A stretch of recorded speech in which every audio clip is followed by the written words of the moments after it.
Let's go! Legion! 1, 2, 3, go! Hi, welcome to the Comic Con Community Podcast. My name's Will. Tonight, joining us, we've got Paul, and we've also got Nikolai Leon. Welcome, Nikolai. Hello, thank you for having me. Thank you for joining us. Yeah, thank you, Nikolai. So everybody knows you as Christopher Robin in Winnie-the-Pooh, Blood and Honey. How did it all start? How did you hear about it? So I actually it was all just it was actually for a friend of mine who told me to just send in my show reel to these lot. And the first film I done with it was actually for a film called The Killing Tree. And then I done that film with them, and then they just called me to do Christopher Robin, and that was it. It was basically just for a good mutual friend, and yeah, I just got very lucky with it. So they called you? Yeah, they called me in for Christopher Robin right after I done the first film with them, which was The Killing Tree. Oh, so you'd worked with them before? Exactly, yeah. And that was just through just a mutual friend telling me, hey, you know, these lot are auditioning, you should send in your show reel. And I sent it, you know, not really thinking anything of it. Never in my wildest imagine would I think that it would go to this. So yeah, I was very lucky. So what was your first thought when you heard the iconic character Winnie-the-Pooh was going to be a killer and they were making a horror movie? I was very interested in it. I was very interested to see where this would go. I personally, I was more of a Scooby-Doo guy growing up. I never really got into Winnie-the-Pooh, so I was more. I think I was more interested to see him as a killer than as he was. But you'd obviously heard of Winnie-the-Pooh as everybody had done, so yeah. So you knew kind of what it was about, kind of thing. But Right. obviously Scott and Reese had flipped this on its head and said, "Do you know what? We're going to make a horror film out of this." Yeah, no, I was aware of Winnie-the-Pooh before. I personally just wasn't that big of a fan of him growing up. So it didn't hurt your feelings like it hurt my wife when she found out they were making a horror film because she's a massive Winnie-the-Pooh fan. No, trust me. I found out the hard way how much there were some hardcore Winnie-the-Pooh fans out there. Yeah. So how did you hear the news that you was going to play Christopher Robin? Where was you? What was it a phone call? Was it an email? What was it? It was just like a WhatsApp text. I remember I was at work and I was working at a pub at the time, just like front of house sort of stuff. And then I just got the text from Scott saying we'd like you to play Christopher Robin and Winnie-the-Pooh. And yeah, that was probably the best shift I had. It was like, take the penny off. See you later, guys. Bye. Yeah, I was like, I'm off. You lot can cover for me. Yeah, I'm Christopher Robin now. See you later. So what was it like when you first saw Craig in the whole Pooh outfit? Was it scary? Was it freakish? Was it, whoa, you know, a shock? Mm-hmm. When I read it on paper, I thought it would be really humorous, to be honest. I thought like a grown man in a Winnie-the-Pooh mask would be funny, but to be honest, it was actually quite intimidating once you're there on set and you see it. And it was something that was a bit off about it. I think as well because Craig's quite tall, so he's a quite intimidating guy as it is. He's a lovely fella, but he's just quite intimidating, the stature of him. So when you see putting a mask on, it's quite daunting. Exactly. Yeah, I never thought I would get creeped out by Winnie-the-Pooh, but yeah. Especially with all the drool. I think I was more scared about getting the honey on me than the actual look. Yeah. So you said you weren't, you never watched Winnie-the-Pooh, but you'd obviously heard about it. But did you actually do any research for Christopher Robin, or did you just go into it and say, I'm just going to do my bit? Or I watched the movie Christopher Robin. Is that Um, with Hugh McGregor? exactly. Yeah. Yeah. Which I thought was very cool. It was just like a nice perspective to see, or like an adult version of Christopher Robin, um, and I remember just reading like a little bit of the A. William the books. But no, I just kind of went into this kind of with my own interpretation of. Well, I suppose the research pretty low, really, because even though they did all the Winnie the Pooh, it is about Winnie the Pooh, not Christopher Robin as such. But then the cartoons and the books is about Christopher Robin being as a child, not an adult. So there's Mhm. not really much research you could really do. Yeah, it just gives a good sort of backstory for the character, I guess. But that's it. Yeah. Where was this all filmed? This was filmed at Ashford Forest. Oh, Uh, right, okay, yeah. so it was actually the real place that was inspired to write the books. All right, that's Yeah. interesting, yeah. So And it was, obviously, there was some late night filming and stuff like that, and yeah, some long set days, and yeah, very very late night and very cold nights. But uh, yeah, it was just it was a beautiful environment to film in. The forests there were very beautiful. what kind of month was this? Was it winter time? Was it summertime? Autumn? Well, it definitely wasn't warm. That's, Oh, that's all I Mm. remember. I just remember it was raining, and then uh, I think it was around October or some right, so it was cold, yeah. closer towards winter. Yeah, I'd say. I suppose it gives you that feeling though, because if it's a nice sunny day, you not really want to go and Yeah, filming with a killer Winnie the Pooh and Piglet running around, do you really? So exactly. all sunbathing with the sunglasses on. Yeah, Butterflies, flying about. Yeah, nothing to exactly. Yeah. go with the mood. So obviously, I've met you before. I did a private signing with you. Hmm. That was Yes. really cool. So thanks again for doing that. But I also had a little few chats with you, and I remember you telling me that Christopher Robin was supposed to be killed at the beginning. Hmm. That he wasn't supposed to basically just come into the woods as you see the beginning of the scene, then be killed, and that was it. But that wasn't the story. We got to see more of Christopher Robin. How did that come about? Yeah, in the initial script, I was only meant to be in the introduction scene, and then I don't know what it was. I think they wanted to kind of tell more of Christopher Robin's story. So they just decided to do a few reshoots with the torture scene and the car explosion and stuff like that. So that was all added in later on. But initially, no, I was meant to only be in that introduction scene. And yeah, Christopher Robin was meant to be killed off at the beginning.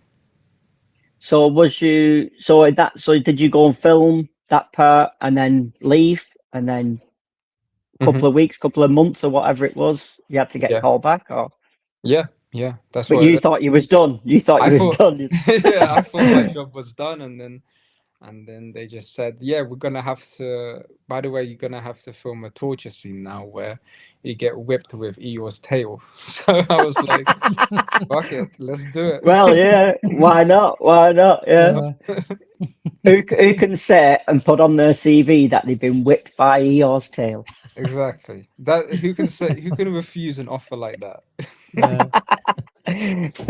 So you're saying it was cold, it was late night, stuff like that. So what did you do to pass the time when it wasn't your scenes or when you wasn't needed on set? Because it must get very like boring and like you said, cold and Yeah.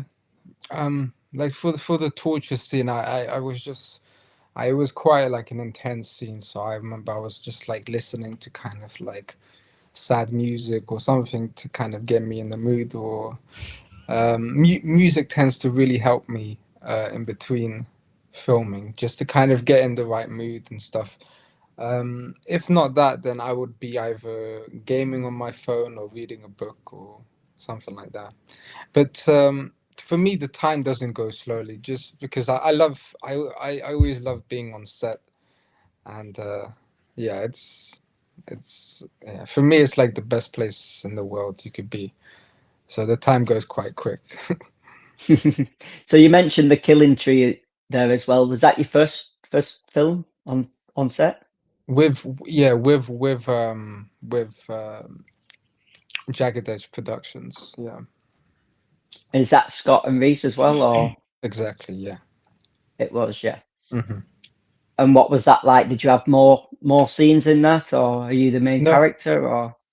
no, I had like more of a supporting role in that.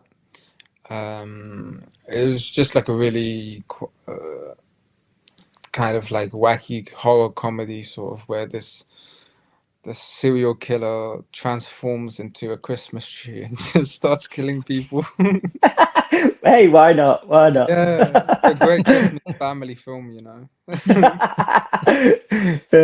That's it. So when it comes to Christmas, watch The Killing Tree. It's the perfect Yeah. film to watch with your family while you're eating your roasts.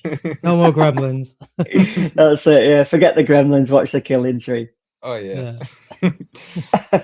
Yeah, that So was a when you fun when so one. when you actually started out, did you go to college? Did you acting, was acting always part of you as a youngster, or did it just fall on your lap? Or Yeah, I always I grew up watching, just like, I don't know where my mom got these, like she just got like a whole collection of VHS tapes of every movie you can think of, and I that was my bread and butter, and I was just, transfixed with all of these films and just watching every day. And I think that's really what kind of opened my eyes to this industry. And then it wasn't until I'd done like Streetcar Named Desire in school where I decided, okay, this is actually what I want to take seriously. And I was around 17, and I went to sixth form for a couple of months, and then I went to drama school.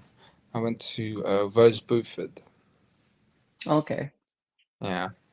So yeah, I always knew I loved it and wanted to do it. I just yeah. And then Rose Booth at that school it was very helpful. It gave me the confidence, and just pointed me in the right direction, you know. And did you have to do all the Shakespeare and all the Mm. mouth movements and the how now brown cow and all Oh yeah, that? yeah, absolutely. That was my biggest problem in drama school, was just my pronunciation and my projection, because I was very quiet when I would perform. So yeah. I think that was my problem at school when I was learning it drama. Was like I said, was I found the pronunciation, the how now brown cow, and trying to stand there saying that, it just too hilarious in my head that I kept cracking up that I couldn't actually say it, and it was like, right, get out. Yeah. You're not going to be an actor. And I was like, no, I'm not, because I can't get past this bit. Yeah, and it's like it's something you don't think about, until you get there, and just how important it is to pronounce your words, and your make sure that your voice is clear, and yeah, Well, especially even now when it when comes you're to watching theatre. like, yeah, Sorry. when you're watching, like, say, when you're watching like some like talk shows like Graham Norton, there's actors on there and stuff. They do talk a lot about the mouth movements and the ah and the ohs and the e's and the vowels that you've got to say. And people Yeah, don't realize how important that is. yeah, no, you have to really just relax all your muscles, and yeah, make sure it's very easy to kind of tense up, and yeah. I Especially suppose when you when get chased by Winnie-the-Pooh. Yeah. yeah. You're getting chased by But Winnie-the-Pooh. but it's also like tense scenes, emotional scenes. What takes you to that place to, that you've got to cry now? I always find that weird how people can just like cry on set or on instinct or. Yeah, crying for me is one of the hardest ones. Yeah, I have to like completely depress myself the whole day and not talk to anyone. And some actors can just do it like that. Other actors, they need a bit more preparation. Um, I But it's think, also getting out of that as well, because like you said, you're putting yourself in a depressed mode. You've done your scene, and then it's like, I've got to be happy again now.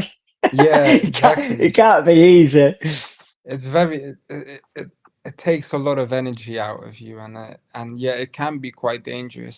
Sometimes you may bring back memories or something that you don't want to, and yeah, sometimes it can be a little bit risky, playing with that. But yeah, each actor works in their own way. So. Well, I've heard, like I said, Matthew McConaughey for certain films. I think I can't remember which film it was, but he lost all the weight and he locked himself in an hotel room for like 3 to 6 months. Mhm, Put all of that because I think he was supposed to be a heroin addict, so he had to look pale, look mhm. skinny. So he literally locked himself in an hotel room for 6 months, didn't see anybody, and closed the curtains, and you just think that's not No. a life to get to a role. And then, like I said, he's got to come out of that. So once he's done the film, he's got to go right back to normal now. Mhm. It can't be Yeah. easy. No, that's that side of method acting that it's just like there's some actors that completely dedicate themselves to certain roles. Adrian Brody, Yeah, from The Pianist, he sold his car, his house, and he broke up with his girlfriend just to get into that complete, you know, uh, transformation. Yeah. yeah. This, there's some incredible actors out there that go through amazing body transformations and uh, like Robert De Niro in Taxi Driver. Before Taxi Driver, he actually was driving taxis for a few months. So yeah, I really admire those actors that really dive into their characters and they Well, we've talked on this show before about Sylvester Stallone before Rocky. He was sleeping in his car, and yeah. people were off. The directors and producers were offering him like £300,000 for his movie. Hmm. And that was a lot of money because he's homeless. And you're talking back in the 70s, 80s. So it's like being a millionaire. But he turned it all down. So to have that, that drive to say, no, I want to star in this movie. This is my movie, and it all paid off for him. Yeah, he sold his dog and then he bought his dog back. So it all worked out in the end. And It yeah, did. good on him that he stuck with it. And I think he understood what he had in his hands, and he understood that he can do great things with it. So when you started, was horror on your genre, or was it just how it, like I said, how it falls into place? How No, it wasn't on my mind or the type of genre that I expected that I would fall into. But it just happened, and I'm I love the horror community. It's all the conventions that I've been to, and just seeing all the fans. It's really made me love the horror community. It's very friendly and welcoming, and yeah, just a very loving community. Yeah, it's a very, very big community horror. There's a massive Very big, following yeah. for it. And one of our directors, Kim, she runs a horror convention. She's mad on horror, and it's absolutely massive. So Hmm. Yeah, it's really got their fans out there, and it's one of the most loving fans that you would meet, which is kind of ironic for horror. But it's some of the nicest you people. got people with like horror masks on. Hiya, lovely to meet Yeah. you. Yeah. So you mentioned all these VHS tapes that your mum had. So who inspired you? Who was the one who actually gave you that tingling feeling? Said, you know what, I'm going to do this. I want to become an Um, actor. I think when I saw Al Pacino performing in Scarface, I don't know why that performance just wowed me as a child. I don't think I've ever seen anything that raw and that chaotic on screen. That character was just you couldn't take your eyes off him, and uh, actors like Al Pacino and Tom Hardy, Robert De Niro, DiCaprio. Um, it, it, it, there's a certain aspect to them where you just it's hard to take your eyes off them when they're on the screen. And some actors, they just have that stage presence, and yeah, it really inspired me, and to think that just to be in the same industry as them in any way possible, and in any way, it's just a blessing, you know. So, who would your dream director to work with be? If I could say to you, here's the phone, you can ring any director to work with, who would that be? I think I would call Martin Scorsese. Oh, just a small director then. Yeah, just no big deal, you know, just No big director, just a tiny one. yeah, yeah. So what is it about Martin? I just love his movies, the way the the stories that they tell, and the characters, and there's just so much heart and love into every one of his films. And same with, like, you know, Tarantino, and you know, you can tell these people, they have a genuine love for cinema and for storytelling, and yeah, it's just they play with the music, and they basically just want to give you a good time, and I think at the end of the day, that's what movies really are. It's just, you're just meant to sit down and forget about whatever is going on in your life and just have a good time. And yeah, Martin I think Scorsese kind of he's almost like his films are almost like documentaries in a way. They're almost all of them are very historically accurate. And when you're watching them, it's almost like you're watching, you know, a documentary or something. yeah. It's hard to explain, but yeah. I think with them though, even though they are making films for the audience, I don't think they actually sit down and go, I'm making a film for the audience. I think they're thinking about making the film for themselves, the film that they want to see. Oh So yeah, we're different directors, or some directors who'll say, right, we need to make a blockbuster, we need to get 10 million, 30 million, 100 million or whatever at the cinema, we need that. But I think with Martin and with Quentin, they don't do that. They just go, I've got a vision, this is the film I want to make, and this is how I'm going to make it, and no matter what the big yeah, bosses and say, fuck this is you what. if you don't like it or not. You know, that's just Yeah. that's the kind of that's that's that's the artist kind of mentality that I admire. That kind of art, any sort of art should be, you know, it shouldn't have a barrier. It should be as expressive, and you should be have the freedom to explore it as much as you want, as long as it doesn't harm anyone, or does anything, you know. I think there's no art should be subtract, you know. So what films are you watching now? What films make you want to go to the cinema now? uh right now right now I'm on like my like a cyberpunk phase, so I've been like rewatching like some of the old Blade Runner films, and Oh yeah, really they cool. did the new one, didn't they? Have you seen the new one? Yeah, with yeah, um I Yeah, I did can't think of it.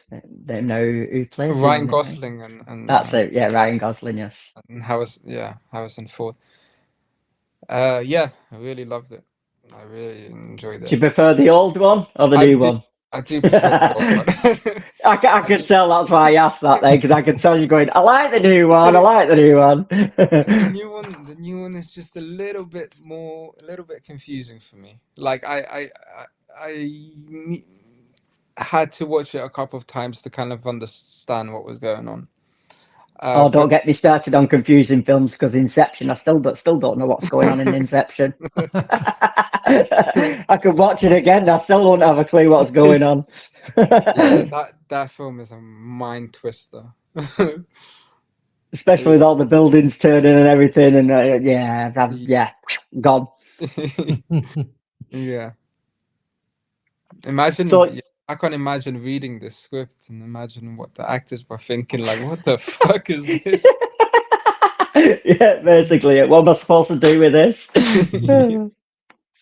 So you've now done some clothing modeling as well. How did that come about?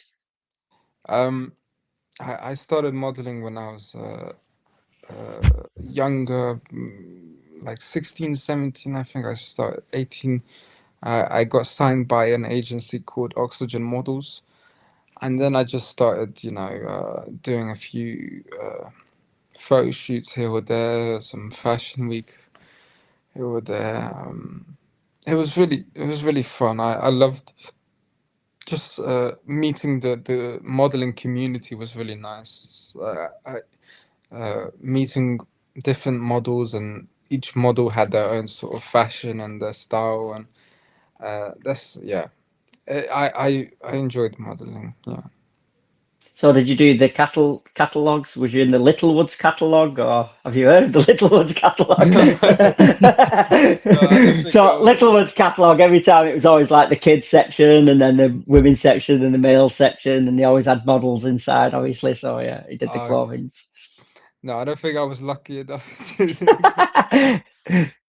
But yeah, no, but it was fun. I enjoyed it. Did you get any perks? Did you get to keep any clothes? Did you?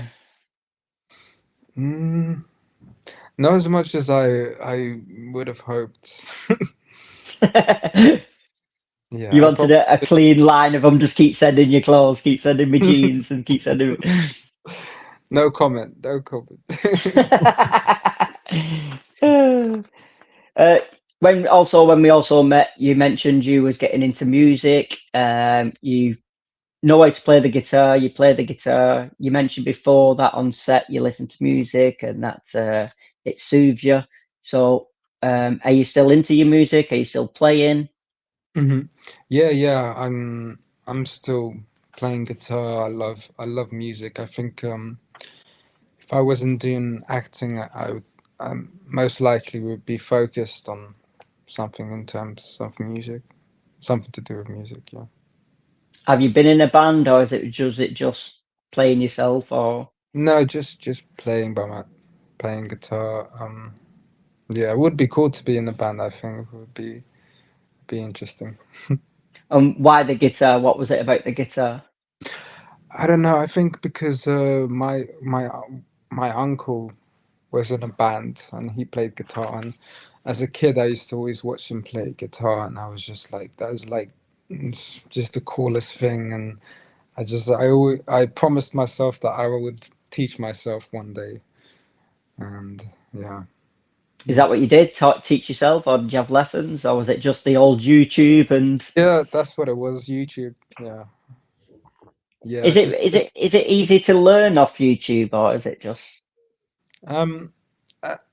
At first, it's a bit tricky because you have to like pause the video and just look where they're putting their fingers and stuff.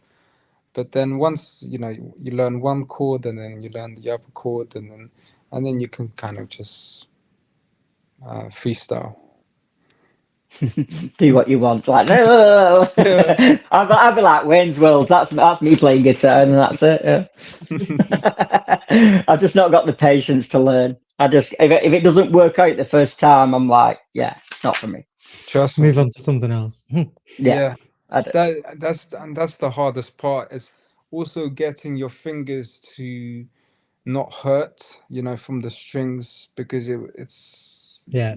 fingers hurt a lot when you're first starting out in guitar, and yeah, it can be very frustrating at first. So, what was the first song you learned to play? Can you remember? I think it was like House of the Rising Sun or something like that. All right, yeah. Good No, tune. don't start Good with tune. something easy then. I thought you might have said Three Blind Mice or something. Yeah. Not Winnie the Pooh. Not Winnie the Pooh. Not Winnie the Pooh, no. So you missed the step there. You should have just said Winnie the Pooh. Nobody would have ever known. Yeah, I've been training for this role my whole life. Yeah, exactly. So did you watch the second one? Was you hoping for a callback for the second one, or? No, so I was meant to do the second one, but I refused to do the second one due to some creative differences that All happened on right, set. okay. But yeah, it's a long story, and but yeah, Yeah, no, I we'll haven't. put a pin in that one. Yeah, yeah, but no, I That's coming haven't. in episode 2, guys. Yeah. Yeah, the story Yeah. continues. Yeah, the story continues. So, what's next for you, mate? Are you still searching for the acting? Are you going down the music? What we doing? Yeah, I've got like one feature film coming up that's meant to be filming in Egypt. Um, Oh, but I'm Nice. not I I can't give too much away in terms of like what the plot is and stuff like that. It's just a fun sort of comedy, sort of darkish comedy. Um, and yeah, and we're meant to be filming this year. Fingers crossed. have you been to Egypt before? I have, yeah, I Yeah, have. it's lovely. I've been to Agada. It's a beautiful place. Oh, nice. I've been to Sharm el Sheikh. Oh yeah. Yeah, yeah. Egypt is beautiful. I really love it. Yeah, very hot, but it's good. At least you won't be cold. There you go. So when you're on set, you might be Yeah. complaining it's too hot. You'll be like, "Oh, take me back to the cold." Take me back to that forest in Ashton. And that's it. Yes. Yeah, yeah. At 2 o'clock in the morning when I was shivering. Yeah.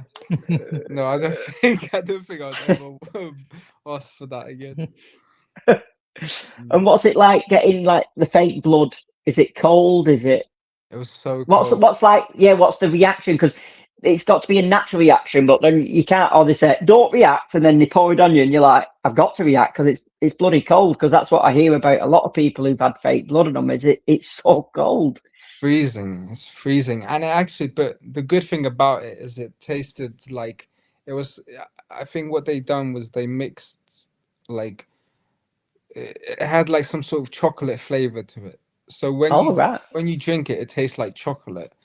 So I guess it wasn't too bad. But yeah, it was freezing though. It was very cold.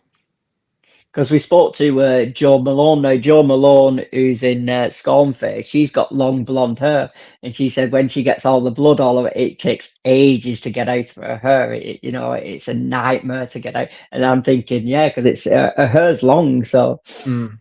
Yeah, I remember the girls complaining on set how long it takes, to come home and wash off all the blood and all the makeup, all the, uh, yeah, because we've had Daniela Renauld on mhm, at Comic Con at HorrorCon, and we spoke to her as well, and she said the same. She said it was freezing, the blood's freezing.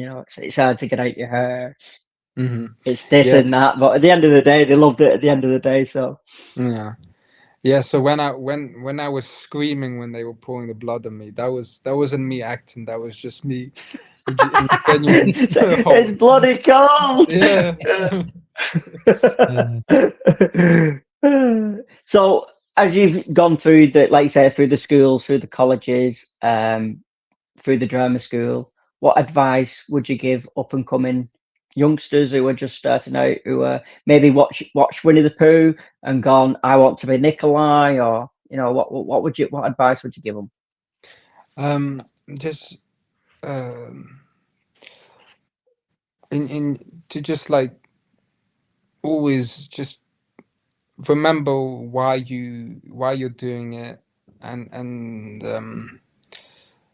it's know that it's never going to be like one straight line. It's the industry is up and down, when it's quiet, you understand why you love the industry so much because you miss it, and when you're working, you just you get you get clarification that okay, this is what's meant for me. And if I just think like if you have enough passion for this industry, then you have nothing to worry about really. um, as long as you learn your lines 100% to a point where you're not even thinking about them, they come naturally, you just living them. Like As long as you just do your homework and you show up on set on time, and that's it. You have nothing to really Yeah, worry it about. is. If you always have that passion for it, See? then Yep. Dan's you're in good hands. I think my problem was probably would be learning the lines because I've got a brain like a goldfish. I forget every 3 seconds. So, what do you deal with that in a different way? Like I've heard people say they put it like a melody to it, or is it just basically just rehearse, read? Yeah, just constant repetition, just reading, trying different ways. If I'm really struggling, I might write it down, but no, for me, learning the lines is actually the easy part. The hard part is making those lines sound believable. That's for Yeah, me the hard part. convincing people. Yes. Yeah, yeah. Mm. But I once if you're very confident in your lines, then you're not even acting anymore. You're living that character. You know what they're feeling. You know what their goals are, or what's happening in the scene. You know, and it's just much more easier to kind of stay focused that way. Well, I thought you was brilliant as Christopher Robin, mate. So you convinced me. So Thank you you. did a good job on that. Yeah, I I mean, I I've know not watched that. Winnie-the-Pooh. I've not seen it yet, but I watched Alien Invasion the other night though. Oh, So nice. which was one of your other ones? That was good. I enjoyed it. It Awesome. wasn't what I was expecting. It was kind of I thought it'd be a bit more out, but it was just kind of all based around like the mansion and then the Mhm. church afterwards. It was, but no, it was really good. I enjoyed it. No, yeah, that was thank you. That was like the third film that I done with Jagged Right. Edge. Hmm. Oh, so you've done all your films with Jagged Edge. I done, yeah, mainly, yeah, basically. And how did that come about? Just because you'd worked with them before? Did they just? Yeah, that one was just like I got offered that right after Winnie-the-Pooh, and yeah. So, Will, you've got Winnie-the-Pooh to watch, and then for Christmas you've got the Magic Tree. Can't wait Oh for that. yeah, Or so whatever. much to The watch. Killing Tree, Yeah. not the Magic Tree. The Killing Tree. Yeah, The you Killing can't Tree. wait for that. Magic But Tree's you've got Everest, to. right? Yeah, but you've got to save the Killing Tree for Christmas, mate. You've got to get the family Yeah. round and watch it for Christmas. get the kids around the TV. Get the kids around. Yeah, so watch this horror movie, and you can Yeah. say we had Nikolai on the podcast. Yeah, Your I've got cal- too much to watch at the moment. your calendar is booked. It's done now. Yeah. I started to watch So, Lord of the Rings. I've not seen them. wow. Yeah, I know. And I on so many podcasts, I've had to say I've not seen Lord of the Rings. So I thought, you know what, I'm going to watch Lord of the Rings. So I've done the first two Fair enough. in the past few weeks. So once I've got the third one out of the way, then I can move on to Winnie-the-Pooh, I think. It's probably up. The trilogy is probably up there as one of the best for me. I think Lord of the Rings. I'm massive into the Lord of the Rings. Obviously, nothing will beat Back to the Future as a trilogy, but Can't beat yeah, Back to the Lord of Future. the Rings. No, nothing will beat that. Yeah. There's a lot of those sort of films like Guilty, like Rocky, for example. I haven't seen Rocky or Wow. Alien. You know, there's like a lot Wow. of there's like a lot of And, those. and your mum had all your mum had all these VHS, and you're telling me Rocky and Alien wasn't in I there? know. Come on. I know. She had Scarface, but she didn't have Rocky or Yeah. Alien. I grew What up is wrong with watching. your mother? I think I grew up watching every single crime drama. Yeah, all the mob bosses. Did you watch The Craze? Yeah. Yeah. Honestly, I watched every single one. I loved. I don't. I guess that says a lot about my family. So you was the little Macaulay Culkin in Home Alone when he's with the gun, when he's watching the thing on the cellar. Yeah. Say hello to my little friends. Yeah. You're like, I've seen that one. No, it's funny because it's true. My dad like carved out like a little Tommy gun out of wood, and I had that as a kid. Yeah. Oh, amazing. Well, mate, we've come to an end, but thank you for joining us. All the best for the future. We're rooting for you. Keep in touch, and we'll have you on again maybe someday when you're big, rich, and famous and forgot about us. Don't worry. you know where to find me. I'm not going So anywhere. we have one last request, and that is we have the bucket of questions from the Guardians of the Galaxy. Now, there's questions inside that you've never been asked before, but these didn't come from me or Will. These came from the Galaxy. So we just collected them this Oh, morning. So we don't have a clue what's in them, okay. and you can't blame us because again, me and Will had nothing to do with it. Yeah. Me particularly. If you say So, so. so question one is, if you could stay at any age, which would you choose? If I could stay any age, Yeah, so if you could go back to when you was 8, if you were 10, if you're 25, what age would you stay at if you could? I don't know why, but when I was 15, that year for me was just perfect. There we go. We'll stick with I- 15. Yeah, I think just that's take me back. Question 2. What time do you wake up in the morning or in the afternoon? Yeah, that's the thing. Who said that I wake up in the morning? Yeah. No, what time do you wake up? I'd say maybe around 10, 11. There we go. Sometimes, but There's no judging, mate. It's just random questions out the universe, mate. Nobody cares. Question 3. You might not like this one, but your favourite vegetable, if you like vegetables. broccoli. I Okay. like Wow. broccoli. Wow. Is nice. Yeah, mine's asparagus, but oh well. Okay. Mine's sprouts, but there you go. Oh yeah, I do like sprouts as well. Right, get off the vegetable Bunch topic of now. healthy people here. Look at this. Question 4 is, go on a hike. I think I know this answer to this one.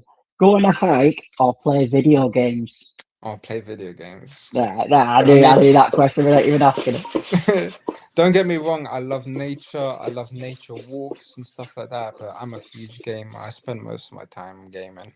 Well, while we're on that question, what are you playing at the moment? Have you got a particular game that you're into? I'm banging out Cyberpunk 2077. No, to go with the right. It's a wicked game. I tried the first one. I didn't like it because I think there was a lot of glitches when it first came out. It was very. So when I tried it, it was doing my head in with all the glitches, and I went, I'm never playing this game again. I literally took it the shop that the same day as I bought it, and I said, I'm selling it. There you go, you can have it back.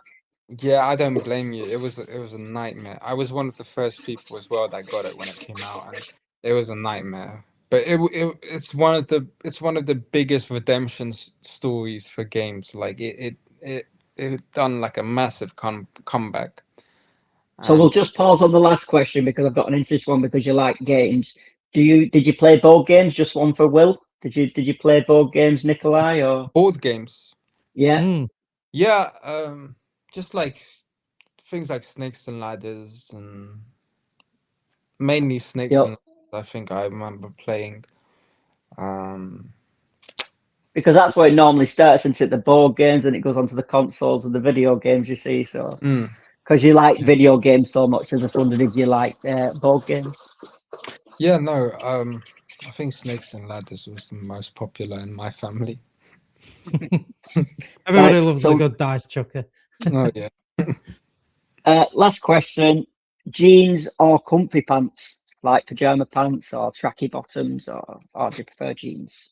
I prefer trackies. Like before, comfy I would have pants. said jeans, yeah, but now I dress more for comfort than looks. You know? Than fashion. Yeah. Same. I think same with us. We just go, comfort. We can't be bothered with the fact. Just get comfort. If you're happy, then you're happy. That's it. Exactly. That's it, mate. Thank you for joining us. Thank you very appreciate it. Thank you for having me. It was a pleasure. Pleasure talking to you too. And all the best for Egypt. Enjoy Egypt. Thank you. Thank you so much. Have a great time. Thank you. It was great talking to you. And all the best to you too as well. Thank you very much.